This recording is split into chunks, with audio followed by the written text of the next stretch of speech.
مصر کے شہر اسکندریہ کے اندر ایک گاؤں میں ایک بوڑھے شخص نے ایک بیل پال رکھا تھا۔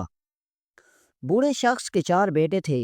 باپ کے لیے تو وہ چاروں ہی لاڈلے تھے، لیکن تھے وہ اول درجے کے بے وقوف۔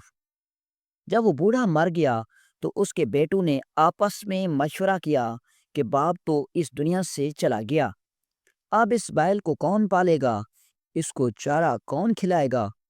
وہ چاروں بہت پریشان کھڑے تھے کہ اسی دوران ایک بزرگ وہاں سے گزرا۔ اس نے ان چاروں بھائیوں سے پوچھا، اے نوجوانوں، آپ میں کس بات پر آپس میں اختلاف ہے؟ مجھے بتاؤ، ہو سکتا ہے میں تمہارے مسئلے کا کوئی حل نکال سکوں۔ چاروں بھائیوں میں سے ایک نے جواب دیا، ہم 4 بھائی ہیں، آپ ہمیں بتائیں ہم اس بیل کو آپس میں برابر کیسے بانٹیں؟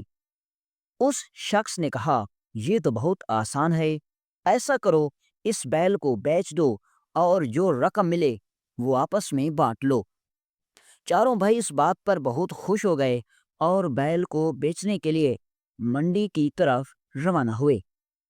سفر کے دوران وہ ایک سنسان جگہ سے گزرے تو وہیں انہیں رات ہو گئی۔ چاروں بھائی دن بھر کے تھکے ہوئے تھے۔ وہ جیسے ہی لیٹے انہیں نیند آ گئی۔ جب وہ گہری نیند میں سو رہے تھے تو رات کے کسی پہر ایک چور وہاں سے گزرا۔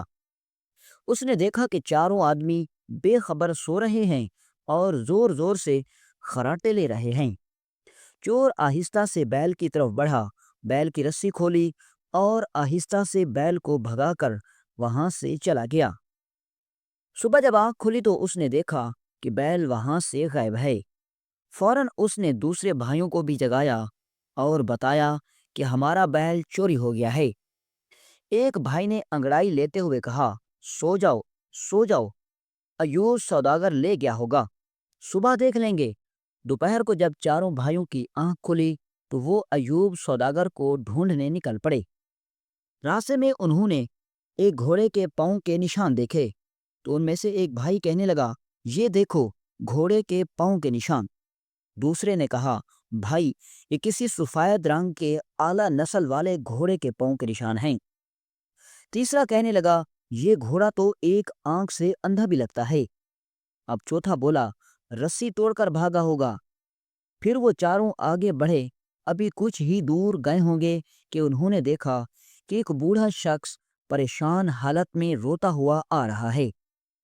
اس نے ان سے پوچھا، آپ لوگوں نے یہاں کوئی گھوڑا تو نہیں دیکھا؟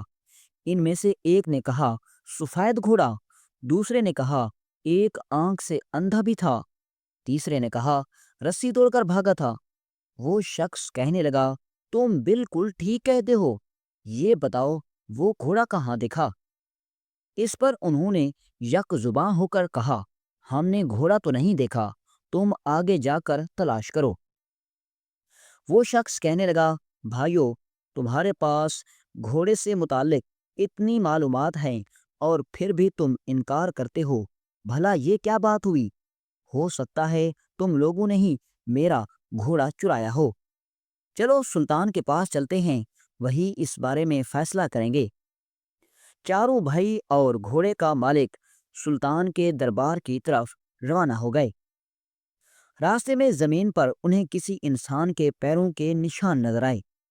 چاروں بھائیوں میں سے ایک نے کہا، یہ نوجوان لڑکی کے پاؤں کے نشان ہیں۔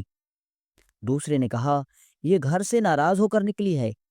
تیسرے نے کہا، بھائی یہ تو ابھی تک کنواری تھی، لیکن اس راستے سے گزرنے کے بعد اب وہ کنواری نہیں رہی۔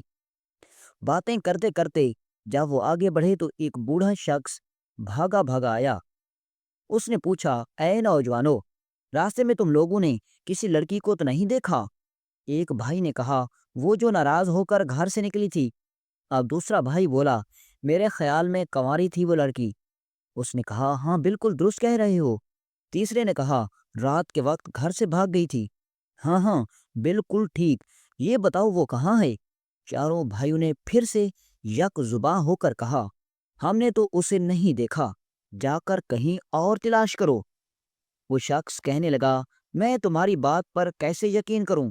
تم سب کچھ جانتے ہو اور اب کہہ رہے ہو ہمیں اس کے بارے میں کچھ معلوم نہیں۔ میری بیٹی یقیناً تم لوگوں کے پاس ہے۔ وہ بھائی کہنے لگا اگر تمہیں ہم پر شک ہے اور ہماری بات پر یقین نہیں تو آؤ ہمارے ساتھ سلطان کے پاس چلو تاکہ وہ اس معاملے کا کوئی فیصلہ کرے۔ اب وہ بوڑھا شخص بھی ان کے ساتھ چل پڑا۔ چلتے چلتے وہ ایک بستی میں پہنچ گئے۔ ایک گلی میں انہوں نے ایک شخص سے پوچھا یہ ایوب سوداگر کا گھر کہاں ہے؟ اس نے ساتھ والے گھر کی طرف اشارہ کیا۔ اسی وقت ایک گھر سے ایک شخص نکلا اور کہنے لگا ایوب سوداگر میں ہوں، کہو کیا بات ہے؟ وہ بھائی کہنے لگے کل رات تم ہمارا بیل لے گئے تھے، وہ ہمیں واپس کر دو۔ سوداگر کہنے لگا میں اپنے گھر پر ہوں، تم لوگ پاگل ہو، احمق ہو بلا، میں کیسے تمہارا بیل لے گیا؟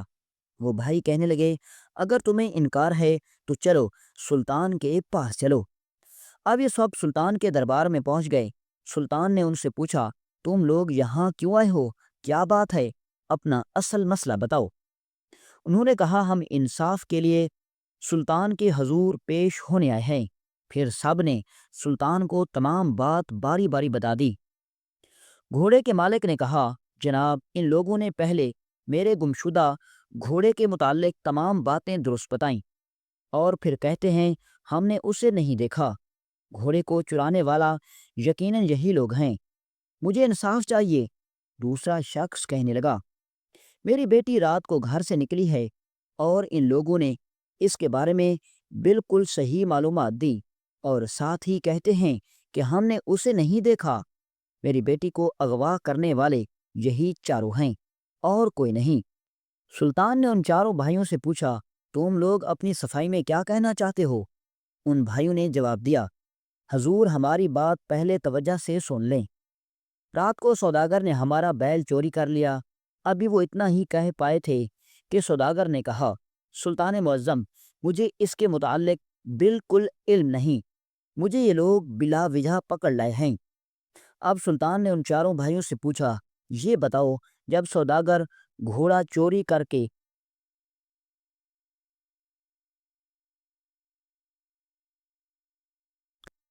اب سلطان نے ان چاروں بھائیوں سے پوچھا یہ بتاؤ جب سوداگر بیل چوری کر کے لے جا رہا تھا تو تم میں سے کسی نے اسے دیکھا؟ وہ بھائی کہنے لگے حضور ہم میں سے کسی نے اسے نہیں دیکھا۔ پھر سلطان نے غصے میں کہا جب تم لوگوں نے اسے دیکھا ہی نہیں تو اس پر جھوٹا الزام کیوں لگاتے ہو؟ اور یہ جو دوسرے لوگ تمہیں اپنے مقدموں میں ملزم ٹھہرا رہے ہیں اس کی صفائی میں تم کیا کہنا چاہتے ہو؟ ان چاروں بھائیوں نے کہا حضور یہ لوگ ہم پر غلط الزام لگا رہے ہیں، ہم مجرم نہیں، دراصل ہم علم غیب جانتے ہیں، ہمیں سب کچھ اسی علم کے ذریعے معلوم ہوتا ہے۔ سلطان نے کہا اگر ایسا ہے تو میں تم لوگوں کا امتحان لوں گا اور دیکھوں گا کہ کیا واقعی تمہیں علم غیب آتا ہے یا تم باتیں بنا رہے ہو۔ اس لیے میں ایک چیز کو دوسری چیز کے اندر چھپا کر رکھوں گا، اگر تم لوگوں نے صحیح طور پر بتا دیا تو میں سمجھوں گا کہ تم لوگ واقعی علم غیب جانتے ہو اور بے قصور ہو۔ پھر سلطان نے ایک سپاہی کے کان میں کہا کہ جاؤ اور ایک بند برتن کے اندر دودھ اور شہد ڈال کر اس میں 3 دانے بادام کے ڈال دینا، یاد رہے کہ برتن بند رہے۔ اب سپاہی نے ایسا کیا اور وہ بند برتن کے اندر دودھ اور شہد ملا کر اس میں 3 دانے بادام کے ڈال کر لے آیا اور سلطان کے سامنے پڑی لکڑی کی میز پر رکھ دیا۔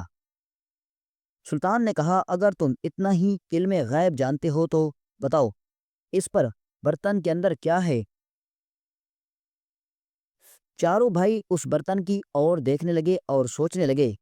سلطان کو یقین تھا کہ انہیں کچھ بھی علم نہیں ہوگا کیونکہ علم غیب کسی کو نہیں ہوتا سوائے اللہ کے، لیکن اگلے ہی لمحے ان چاروں بھائیوں نے سلطان کی بولتی بند کر دی۔ ان چاروں میں سے سب سے بڑے بھائی نے کہا سلطان معظم اگر آپ نے دودھ کے اندر شہد ملا کر لانا ہی تھا اور آپ نے اس میں 3 دانے بادام کے بھی ڈال دیے تو اگر 3 کی بجائے 4 دانے ڈال دیتے تو ہم چاروں بھائیوں کو ایک ایک دانہ مل جاتا۔ یہ سن کر سلطان کے رونگٹے کھڑے ہو گئے اور کہا تمہیں کیسے علم ہو گیا کہ اس برتن کے اندر دودھ اور شہد ملا ہوا ہے اور اس کے اندر 3 دانے بادام کے ہیں؟ تو انہوں نے کہا سلطان معظم ہمارے پاس غیب علم ہے۔ سلطان نے کہا تم جانتے ہو کہ تم کس سے بات کر رہے ہو؟ میں ان سب چیزوں پر یقین نہیں کرتا، جو اصل حقیقت ہے وہی بتاؤ۔ انہوں نے کہا، سلطان معظم، دراصل بات یہ ہے کہ بچپن ہی سے ہم چاروں بھائیوں میں سے اللہ تعالیٰ نے ایسی خاصیت ڈال دی ہے کہ ہم بغیر کسی چیز کو دیکھے ہم محسوس کر سکتے ہیں کہ ہمارے سامنے پڑی چیز کیا ہے۔ حتیٰ کہ جب ہم راستے سے گزرے تو ہم نے اسی جگہ سے گزرنے والی لڑکی کی خوشبو سے ہی پہچان لیا کہ وہ یہاں سے لڑکی گزری اور کنواری تھی، اور اس کے علاوہ جو اس آدمی کا گھوڑا گزرا وہ بھی ہم نے اپنی اس اللہ کی دی ہوئی طاقت سے ہی پہچان لیا۔ لیکن نہ ہی ہم نے اس لڑکی کو اغوا کیا، نہ ہی ہم نے ان کا گھوڑا چرایا، اور سلطان معظم، وہ بیل جو ہم نے اس سوداگر پر الزام لگایا تھا وہ بھی ہم نے جھوٹ نہیں بولا، کیونکہ اسی جگہ جس جگہ ہمارا بیل باندھا گیا تھا اس جگہ ایوب سوداگر کے جسم کی خوشبو محسوس ہوئی۔ کیونکہ یہ سوداگر ہمیں ایک دفعہ پہلے ملا تھا، بس ہم خوشبو سے پہچان گئے کہ یہاں ایوب سوداگر ہی آیا تھا، کیونکہ اسے پتہ تھا کہ ہم وہ بیل بیچنے کے لیے شہر آ رہے ہیں۔ اب سلطان معظم کو یقین ہو گیا کہ یہ بھائی سچے ہیں اور یہ علم غیب جانتے ہیں۔ سلطان نے ایوب سوداگر سے کہا کہ ان بھائیوں کا بیل واپس کر دو یا اس کی قیمت ادا کر دو، اور دوسرے سے کہا کہ جاؤ تم اپنا گھوڑا اور یہ اپنی بیٹی کو تلاش کریں، کیونکہ یہ بھائی واقعی میں سچ بول رہے ہیں۔ سوداگر سے بیل کی قیمت وصول کر کے ان چاروں بھائیوں نے اس رقم سے بھیڑ بکریاں خرید لیں اور اپنے گاؤں کی طرف روانہ ہوئے۔ دوپہر کے وقت وہ ایک جنگل میں پہنچے، وہاں درختوں کا سایہ تھا اور ٹھنڈی ٹھنڈی ہوا چل رہی تھی۔ چاروں بھائی تھکن سے چور ہو چکے تھے، اس لیے وہیں بے خبر ہو کر سو گئے۔ جب ایک بھائی کی آنکھ کھلی تو اس نے دیکھا کہ ان کی ساری بھیڑیں غائب ہو چکی تھیں۔ چاروں بھائیوں نے بھیڑ والی جگہ پر جا کر دیکھا اور محسوس کیا تو انہیں پتہ چلا کہ ہماری بھیڑیں چوری نہیں ہوئی بلکہ جنگلی جانور کھا گئے۔ لیکن ہماری قسمت اچھی تھی کہ ہماری بھیڑیں موجود تھیں، ورنہ آج ہم ان جنگلی جانوروں کے پیٹ میں ہوتے۔ اور چاروں بھائی پریشان ہونے کی بجائے جشن منانے لگے۔ چترے میں ایک آدمی وہاں سے گزرا، اس نے کہا، اے بے وقوف، تم یہاں جنگل میں جشن کیوں منا رہے ہو؟ تو انہوں نے کہا، جنگلی جانور ہماری بھیڑیں کھا گئے، اسی وجہ سے۔ یہ سن کر اس آدمی نے کہا، تم مجھے اعلیٰ درجے کے بے وقوف لگتے ہو، جانو تمہاری بھیڑیں کھا گئے اور تم رونے پیٹنے کی بجائے خوشی منا رہے ہو۔ تو انہوں نے کہا، تم ہمیں بے وقوف سمجھ رہے ہو لیکن ہم اتنے بے وقوف نہیں۔ بتاؤ، اگر جس جگہ ہم سوئے ہوئے تھے اور ہمارے ساتھ اگر بھیڑیں نہ ہوتیں تو وہ جانور ان بھیڑوں کو اٹھانے کی بجائے ہمیں ہی کھا جاتے۔ اس لیے ہم خوشی منا رہے ہیں کہ شکر ہے ہمارے پاس بھیڑیں تھیں، ورنہ آج ہم بھی زندہ نہ ہوتے۔ پھر اس نے چاروں بھائیوں سے پوچھا، تم نے کہاں جانا ہے، کہاں سے آئے ہو اور کہاں جا رہے ہو؟ انہوں نے کہا، ہمارے پاس ایک بیل تھا، اس کی قیمت وصول کر کے بھیڑیں خریدی تھیں اور گھر جا رہے تھے۔ اب وہ بھیڑیں وحشی جانور کھا گئے، اب ہمارے پاس کچھ نہیں بچا۔ تو یہ سن کر اس آدمی نے کہا، اگر تم میرے پاس چلو تو میں تمہیں ایسا کام دوں گا کہ تم بہت خوشی سے کرو گے۔ ان چاروں بے وقوف بھائیوں نے کہا، تم ہمیں یہاں کوئی بھنا ہوا ہرن کھلا دو تو ہم تمہارے غلام بن جائیں گے، جہاں تم ہمیں لے جاؤ گے ہم تمہارے ساتھ جائیں گے۔ بوڑھے شخص نے اپنے ملازموں کو آواز دی تو اس کا ملازم چاند ہی لمحوں میں بھنا ہوا ہرن لے آیا۔ چاروں بھائی جو کہ بھوکے تھے پیٹ بھر کر ہرن کھایا اور اس پر چاروں بھائی خوش ہو گئے اور کہنے لگے، ہم آج سے تمہارے غلام ہیں۔ گھڑ سوار نے اس کے بعد ان سے کہا، تم بھی میرے ساتھ چلو۔ گھڑ سوار بھیڑ بکروں کو لے کر گھر پہنچا، چاروں بھائی بھی اس کے ساتھ تھے کیونکہ وہ اس کی غلامی قبول کر چکے تھے، کیونکہ وہ انہیں ایک بھنا ہوا ہرن کھلا چکا تھا۔ اس نے ان چاروں بھائیوں کو اپنے اپنے سامنے کھڑا کیا اور سب کی ذمہ داری لگانا شروع کر دی۔ تم ریوڑ چرانے کے لیے جاؤ، دوسرے کو کہا، تم بیلوں کے جوڑے کے لیے گھاس کاٹ کر لاؤ اور انہیں کھلاؤ، تیسرے سے کہا، میری بیوی جو کہ بیمار ہے تم اس کا خیال رکھو گے اور یاد رکھنا اس پر مکھی بھی نہ بیٹھے، اور آخری کو کہنے لگے، تم گندم کی فصل کی کٹائی کر کے ایک جگہ سلیقے سے رکھ دو۔ مختلف کام ان چاروں بھائیوں کے سپرد کر کے گھوڑ سوار اب کسی اور کام سے کاروبار میں مصروف ہو گیا۔ جس بھائی کے ذمے مکھی اڑانے کا کام تھا وہ ایک ڈنڈا لے کر بیٹھ گیا۔ جب گھڑ سوار کی بیوی پر کوئی مکھی بیٹھتی تو وہ مکھی کو ڈنڈے سے مارتا اور وہ بیچاری بڑھیا چیختی چلاتی رہی، اور 3 4 زوردار ڈنڈے لگنے کے بعد وہ بڑھیا بیچاری دم توڑ گئی اور اللہ کو پیاری ہو گئی۔ جب وہ بالکل خاموش ہو گئی اور ساکت ہو گئی تو اس نے سوچا کہ شاید یہ بڑھیا آرام کر رہی ہے۔ اس نے بڑھیا پر چادر ڈال دی اور خود ایک طرف ہو کر بیٹھ گیا۔ جس بھائی کے ذمے بیلوں کو چارہ کھلانا تھا اس نے اپنے دل میں سوچا کہ یہ کام بہت مشکل ہے اور وہ یہ نہیں کر سکتا، لہذا اس نے فوراً دونوں بیلوں کو ذبح کیا اور ان کے منہ گھاس اور بھوسے میں گاڑ دیے تاکہ وہ خود کھاتے رہیں۔ گندم کی فصل پر جس کی بھائی کی ڈیوٹی تھی اس نے سوچا یہ بہت بڑا اور مشکل کام ہے، کیوں نہ ان دانوں کو بھون دیا جائے۔ یہ سوچ کر اس نے گندم کی فصل کو آگ لگا دی۔ اب چوتھا بھائی جو بھیڑوں کو لے کر گیا تھا وہ بھیڑیوں کو چرا رہا تھا کہ اچانک وہاں بھیڑیا نکلے اور بھیڑوں کو ایک ایک کر کے کھانے لگے۔ اس نے سوچا کہ اس گاؤں کے کتے بیچارے کتنے بھوکے ہیں اور لگتا ہے کہ ان کے مالک کو ان کے کھانے کے لیے کچھ نہیں دیتے۔ اس نے اپنی بھیڑوں کو وہیں چھوڑا اور خود واپس گھر لوٹ آیا۔ دوپہر کو جب گھوڑ سوار گھر پہنچا تو ایک بھائی سے پوچھنے لگا کہ تم نے میری ماں کی اچھی طرح خدمت کی؟ وہ بھائی کہنے لگا جناب آپ کیا پوچھتے ہیں، جب سے آپ گئے ہیں وہ آرام کر رہی ہے۔ جب گھوڑ سوار نے چادر اٹھا کر دیکھا تو بیوی کا چہرہ خون آلود تھا اور وہ مر چکی تھی۔ گھوڑ سوار اب رونے دھونے لگا اور سوچا کہ دوسرے بھائیوں کی بھی خبر لوں، نہ جانے اس نے کیا گول کھلائے ہوں گے۔ جب اس نے بیل والے کے پاس سے پوچھا کہ تم نے بیلوں کا کیا کیا تو وہ کہنے لگا ابھی تک بیلوں کے منہ بھوسے میں ڈالے ہوئے ہیں تو وہ خود بھی کھاتے جا رہے ہیں۔ جب گھوڑ سوار نے دیکھا تو بیلوں کے سر کٹے ہوئے اور بھوسے میں دفن تھے۔ اس کے بعد اس نے فصل والے سے پوچھا کہ تم نے فصل کی کٹائی کر دی؟ تو اس نے خوشی خوشی بتلایا مجھے خیال آیا کہ اس کی آپ کی بیوی بوڑھی ہے اور بھلا وہ روٹی کہاں پکائے گی، میں نے گندم کو ہی بھون دیا۔ جب گھوڑ سوار نے دیکھا تو اس کی پوری گندم کی فصل جلی ہوئی تھی۔ اب گھوڑ سوار نے آخری بھائی سے پوچھا بھیڑ بکریاں کہاں ہیں؟ تو وہ کہنے لگا اس جنگل کے کتے بہت بھوکے ہیں، آج تک میں نے ایسے بھوکے کتے نہیں دیکھے، اور آ کر بکریوں کو کھانے لگے۔ میں نے انہیں کھانے دیا اور انہیں روکنے کی کوشش نہیں کی۔ گھوڑ سوار نے جب سب کی باتیں سنی تو سر پیٹ لیا اور پھر چاروں کو طلب کر کے کہا تم لوگوں نے مجھے اس قدر نقصان پہنچایا کہ میری آئندہ نسلیں بھی یاد رکھیں گی۔ تم لوگوں نے میری ماں کو مار دیا اور میرے کاروبار کو تباہ کر دیا، لہٰذا میں تمہیں معاف کرتا ہوں اور میں اپنی نسلوں کو بھی سبق دوں گا کہ کبھی بھی انجان اور بے وقوف لوگوں پر بھروسہ نہیں کرنا چاہیے۔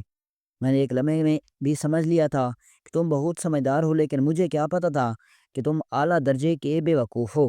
اس نے اپنے باقی تمام نوکروں کو حکم دیا کہ ان کو ڈنڈے مار مار کر بھگا دو، اور اب ان چاروں نے خوب ڈنڈے کھائے اور اپنے گھر کی طرف لوٹ گئے۔